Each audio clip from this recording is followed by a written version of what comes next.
किलकारी channel में आप सभी का स्वागत है, जहां पे हम बात करते हैं आपके बच्चे के बारे में और उसकी सेहत के बारे में। आज की वीडियो में हम बात करेंगे बर्पिंग के बारे में। बर्पिंग होता क्या है? बर्पिंग को हम हिंदी में कहते हैं डकार निकालना। तो आज इस वीडियो में जानेंगे कि बर्पिंग क्यों जरूरी है, बर्पिंग कैसे करना है, बर्पिंग करने के फायदे क्या है।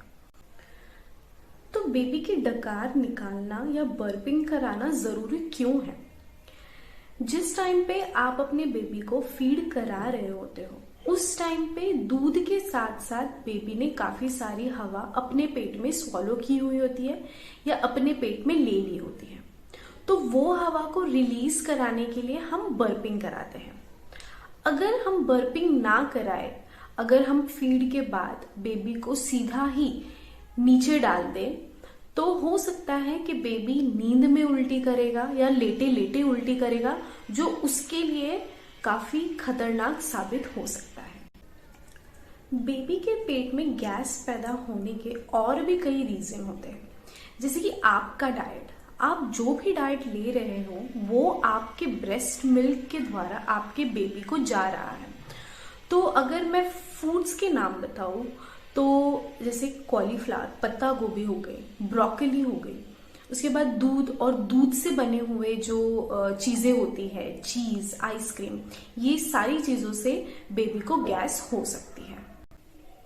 जैसे मैंने आपको बताया कि बेबी के पेट में हवा जाने की वजह से उसको गैस होती है, ठीक है। अभी गैस होने का और एक रीजन हो सकता है कि किसी कारणवश आप अपने बेबी को अपना दूध नहीं पिला रहे हो और फॉर्मूला फीड या पाउडर का दूध पिला रहे हो। तो जिस टाइम पे आप वो पाउडर का दूध बना रहे हो और आपने पानी में पाउडर मिक्स किया और अगर आपने बॉटल को जोर से हिलाया तो उसके अंदर एयर बबल्स पैदा हो सकते हैं और वही दूध जब आप अपने बच्चे को देते हैं तो उसके द्वारा बच्चे के पेट में हवा चली जाती है, जिसकी वजह से बच्चे को गैस होती है। जब आप फॉर्मूला फीड बना रहे हैं, जिस टाइम पे आप पानी में पाउडर मिक्स करते हैं, तो बॉटल को जोर जोर से ना हिलाएं और कोशिश करें कि आप फॉर्मूला फीड बच्चे को बॉटल से ना देते हुए कटोरी और चम्मच से दें। तो सवाल है कि बर्पिंग करानी कैसे है। आप मेरे हाथ को अपना बेबी समझिए। आपको अपने बेबी को ऐसे अपराइट पकड़ना है, ओके। उसके बाद अपने बेबी का जो सर है वो आपके शोल्डर पे होना चाहिए और बेबी का जो फेस है वो आपको एक तरफ, एक साइड मोड़ देना है।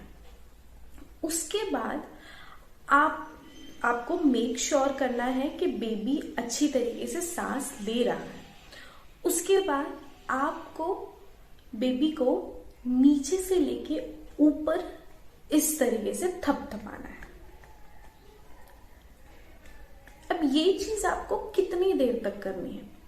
ये चीज आपको 10 से 15 मिनट तक करनी है या जब तक बच्चा डकार ले नहीं लेता तब तक करनी है। जब आप अपने बच्चे को एक ब्रेस्ट से दूध पिलाने के बाद दूसरा ब्रेस्ट ऑफर करेंगे, उन दोनों ब्रेस्ट देने के दौरान भी आपको बच्चे को 1 से 2 मिनट तक एटलीस्ट बर्पिंग कराना है।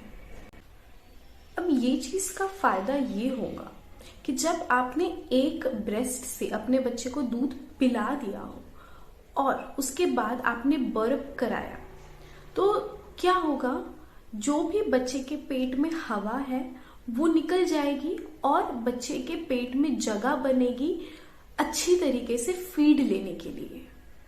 तो दूसरा ब्रेस्ट ऑफर करने से पहले आप बर्पिंग जरूर कराएं।